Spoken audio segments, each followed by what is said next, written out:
تقریب کے مہمان خصوصی عزت مآب جناب فیصل کریم کنڈی گورنر خیبر پختونخوا، ہماری مجلس صدارت کے محترم اور معزز اراکین جناب استاد الاساتذہ جناب ڈاکٹر ظفیر تبسم صاحب، بہت معروف شاعر، معروف کہنا تو کافی نہیں ہے، نامور ممتاز شاعر پشتو کے جناب احمد شاہ سائی صاحب، چترال سے تشریف لانے والے ہمارے بہت محترم اور معتبر اور بابرکت مہمان جناب پروفیسر اسرار الدین صاحب، سرائکی زبان کی نمائندگی کے لیے ایک بہت عمدہ دانشور جناب ڈاکٹر حبیب مولانا صاحب، اردو کی نمائندگی کے لیے تشریف لانے والے جناب سید ماجد شاہ صاحب جو ہمارے بورڈ آف گورنرز کے رکن بھی ہیں، اور last but not the least ہماری بہت پیاری بہن دوست ہمارے بورڈ آف گورنرز کی خاتون رکن محترمہ کلثوم زیب صاحبہ جو اس مجلس صدارت کی ممبر بھی ہیں، جناب ڈاکٹر عباسین یوسفزئی صاحب، جناب ڈاکٹر گلزار جلال صاحب، جناب ڈاکٹر عبد الباسط صاحب director general Pakistan academy of letters, ہمارے آج کے کلیدی مقالہ نگار خطبات دینے والے جناب ڈاکٹر نور الامین یوسفزئی صاحب، ڈاکٹر سلمان علی صاحب، میں نے انہیں بھی لکھا تھا ڈاکٹر صاحب تشریف رکھتے ہیں، اور سید ماجد شاہ صاحب جو ان سے بھی آپ کا تعلق ہو چکا، اور مہمان شخصیات ڈپلومیٹس، ایرانی ایمبیسی سے تشریف لانے والے، ایرانی کاؤنسلر سے تشریف لانے والے ہمارے مسجد مہمان ڈاکٹر خالد صاحب، ڈاکٹر شفیع الدین صاحب، میری بہت محترم بہنیں جو بطور خاتون ادیب اس محفل میں تشریف رکھتی ہیں، صوبہ خیبر پختونخوا سے کے مختلف علاقوں سے آئے ہوئے اہل قلم احباب اسلامی،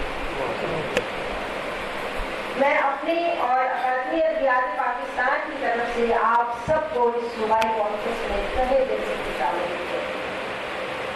یہ اکیڈمی ادبیات پاکستان کی طرف سے منعقد ہونے والی 2 روزہ صوبائی کانفرنسوں کے سلسلے کی دوسری کانفرنس ہے۔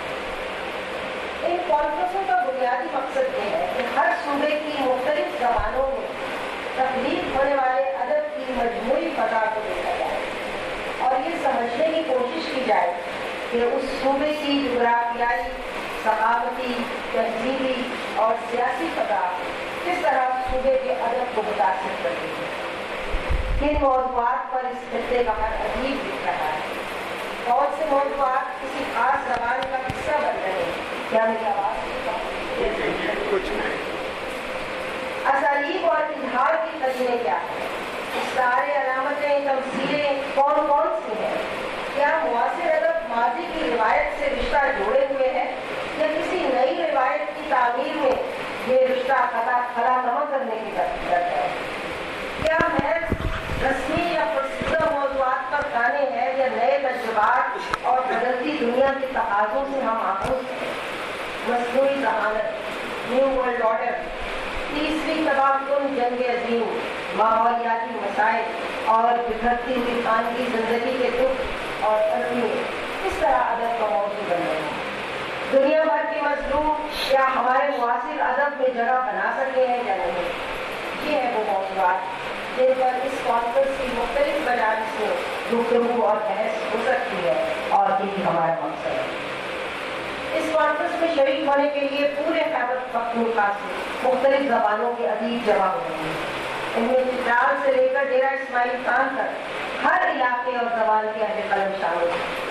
مجھے یہ کہتے ہوئے بے حد خوشی ہو رہی ہے کہ اس کانفرنس میں پشاور کے علاوہ سوابی، مردان، ایبٹ آباد، مانسہرہ، مالکنڈ، بنو، پوکھاٹ، شانگلہ، سوات، چترال، ڈیرہ اسماعیل خان اور کئی دیگر شہروں سے نامور اہل قلم شخصیات موجود ہوئے ہیں۔ مجھے پوری طرح احساس ہے کہ ان کے علاوہ بھی بہت سے معتبر اور نامور لکھنے والے موجود ہیں جو ادب کے مرکزی دھاروں سے دور اپنی زمین سے جڑ کر تخلیق کے کام میں مصروف ہیں۔ مجھے اعتراف ہے کہ محدود وسائل کے باعث میں صوبے کے تمام اہل قلم کو اس کانفرنس میں مدعو نہیں کر سکتی، عملی طور پر ایسا کرنا شاید کسی کے لیے بھی ممکن نہ ہو، لیکن میں آپ کو یقین دلاتی ہوں کہ وہ لوگ جو آج اس کانفرنس میں شامل نہیں ہو سکے وہ بھی ہمارے دل میں اتنے ہی قریب ہیں اور اگلی کسی کانفرنس میں انشاءاللہ وہ ہمارے ساتھ ہیں۔ خواتین و حضرات، اکادمی ادبیات پاکستان کا بنیادی مقصد یہ ہے کہ پاکستان کی تمام زبانوں اور ان کے ادب کے فروغ کے لیے کام کیا جائے۔ ایک تحقیق کے مطابق خیبر پختونخوا څوک به د شرک نظام په کومه وسیله وژغوري؟ د ژوند د هرې لار په سر کې یو ازر ولاړ دی. څوک به د شرک نظام په کومه وسیله وژغوري؟ د ژوند د هرې لار په سر کې یو ازر ولاړ دی او د چا د زړه د اضطراب تقمیم به داسې وینو، د چا د زړه د اضطراب تقمیم به داسې وینو، د هوا خیال دی چې په یو ځای سمندر ولاړ دی. د چا د زړه د اضطراب تقمیم به داسې وینو، د هوا خیال دی چې په یو ځای کہانیوں اور پہیلیوں کی شکل میں ادب کا ذخیرہ موجود ہے۔ زبانوں کے اس تنوع کے باوجود اس خطے کی اپنی ایک تہذیبی اور ثقافتی پہچان ہے، ایک انفرادیت ہے، ایک امتیازی نشان ہے۔ یہ خطہ بہادر، مہمان نواز، غیرت مند اور صاحب دل لوگوں کا مسکن ہے۔ ادب و فن سے محبت اس خطے کی تاریخ کا حصہ ہے۔ خود اکادمی ادبیات پاکستان کے صدر نشین کا کئی صدر نشین اس خطے سے متعلق رہ چکے ہیں۔ مجھے بہت خوشی ہے کہ اس خوبصورت صوبے سے تعلق رکھنے والے اہل قلم آج اس کانفرنس میں جڑ جائے۔ میں ان سب اہل قلم کو خوش آمدید کروں گی۔ اس کانفرنس میں شریک ایک ایک مہمان میرے لیے انتہائی محترم اور عزیز ہے۔ میں آپ سب کا خیر مقدم کرتی ہوں اور امید کرتی ہوں کہ کانفرنس کے دوران ہونے والی گفتگو میں خیبر پختونخوا کی مختلف زبانوں کے ادب کا، معاصر ادب کا بھرپور جائزہ لیا جائے۔ میں آپ کے مہمان خصوصی عزت مآب فیصل کریم کنڈی کی بھی بےحد شکر گزار ہوں، جنہوں نے اپنے مصروف وقت کا کچھ حصہ اس ادارے کے لیے وقف کیا اور نہ صرف اس اجلاس میں شریک ہوئے بلکہ اس کے رائٹرز ہاؤس کا افتتاح کیا۔ اکادمی ادبیات کی یہ عمارت اور رائٹرز ہاؤس کی یہ سہولت اس صوبے کے ادیبوں کی لگاتار محنت، کاوش اور کئی برس کی جد و جہد کر رہی ہے اور ہم سب کو بے حد عزیز ہے۔ یہ ادارہ صوبے بھر کے ادیبوں کے لیے حاضر ہے۔ یہاں صوبے بھر کی کوئی بھی ادبی تنظیم اپنا پروگرام کر سکتی ہے۔ تعلیمی اور سرکاری اداروں کے لیے بھی یہ آڈیٹوریم مقررہ شرائط پر دستیاب ہے۔ آج کے بعد سے اس کا رائٹرز ہاؤس بھی دور دراز سے آنے والے ادیبوں کے لیے مقررہ سہولت بخش نرخوں پر دستیاب ہوگا۔ میں خیبر پختونخوا کو اس رائٹرز ہاؤس کے باقاعدہ افتتاح پر مبارکباد پیش کرتی ہوں۔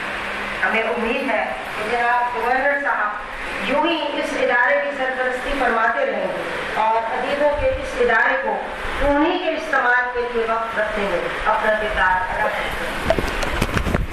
میں انہیں یقین دلاتی ہوں کہ یہ ادارہ ہمیشہ مثبت اور تعمیری سرگرمیوں کے ذریعے قوم کی اجتماعی فلاح کے لیے کوشاں رہے گا۔ میں مجلس صدارت کے معزز اراکین کا بھی تہہ دل سے شکریہ ادا کرتی ہوں، ان کی تشریف آوری نے ہماری عزت افزائی فرمائی۔ آج کی مجلس کا اہم ترین حصہ 3 کلیدی خطبات ہے۔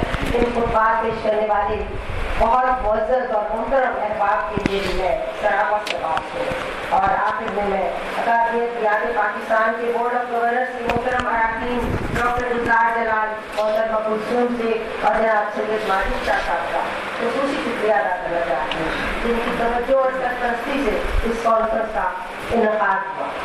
اکادمی ادبیات پاکستان نے افرادی قوت کی شدید کمی کے باعث ہر صوبے میں اعزازی ناظر مقرر کر رکھے ہیں جو بنا معاوضہ اکادمی کے ادبی پروگراموں کے لیے خدمات فراہم کر رہے ہیں۔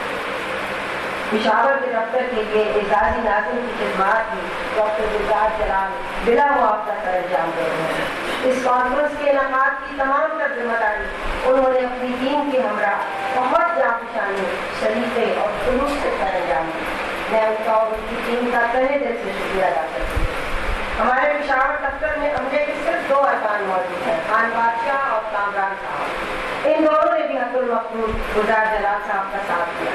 اسلام آباد دفتر میں ہمارے ڈائریکٹر جنرل ڈاکٹر عبدالباسط اور ڈپٹی ڈائریکٹر جناب میر نواز سولنگی نے بھی مسلسل اس کانفرنس کے لیے محنت کی۔ اور اپنے حصے کی ذمہ داریاں انجام دی۔ ڈاکٹر عبدالباسط تو آج یہاں موجود ہے، میں اپنے ان ہمکاروں کی بھی شکریہ گزار ہوں۔ اس کانفرنس میں عملی طور پر اشتراک و معاونت کے لیے میں ڈاکٹر حمید رسول اور دوستی لٹریچر فیسٹیول کا بھی شکریہ ادا کرتی ہوں۔ کانفرنس کے مختلف اجلاسوں کا پروگرام آپ کے سامنے ہے، ان میں شریک ہونے اور نظامت کرنے والے احباب کا بھی پیش کی شکریہ، اور خاص طور پر ڈاکٹر وسیم یوسفزئی کا بہت شکریہ جنہوں نے آج دوبارہ اس اجلاس کی نظامت کی ہے، اس میں رائٹرز ہاؤس کا افتتاح ہوا، اور جیسا کہ ابھی انہوں نے فرمایا کہ یہ اس اجلاس کی نظامت بھی کر چکے ہیں جب اس عمارت کا سنگ بنیاد رکھا جائے گا۔ تو یہ اعزاز بہت کم کسی کو نصیب ہوتا ہے کہ ایک پودا لگائیں اور پھر اس کا پھل بھی کھائیں، اس کی چھاؤں ہوتی ہے۔ 2025 کی صوبائی کانفرنسوں کی اس سیریز کی دوسری کڑی میں آپ سب کا خیر مقدم ہے۔ میں اکادمی کی طرف سے صرف اتنی بات کہنا چاہتی ہوں، اب جس کے جی میں آئے وہی پائے روشنی، ہم نے تو دل جلا کے سریعام کر دیا۔